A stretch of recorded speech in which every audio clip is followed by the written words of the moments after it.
शर्मा घर महादेव मंच 11 रुपया के पुरस्कार आए हैं। बहुत बहुत अभिवादन है।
आप अपने मंडली के साथ कुंज में प्रवेश करें। श्री सुभाष बाबू खजुराहा। और भगवान के दरबार में बाबा महाराज की ओर से बड़ा श्रद्धा के साथ 11 रुपया के दान आ रहा है।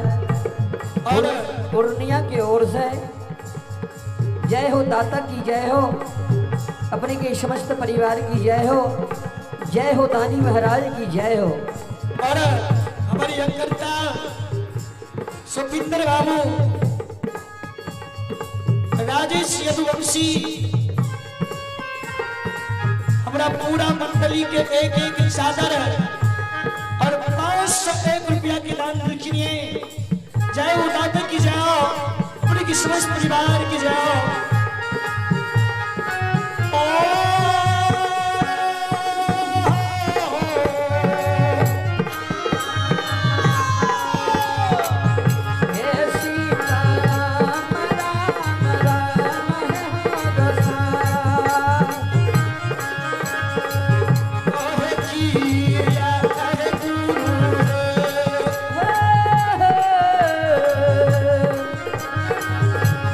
Say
कृपया अपने साजबाज का साथ पंडाल में प्रवेश किया जाए।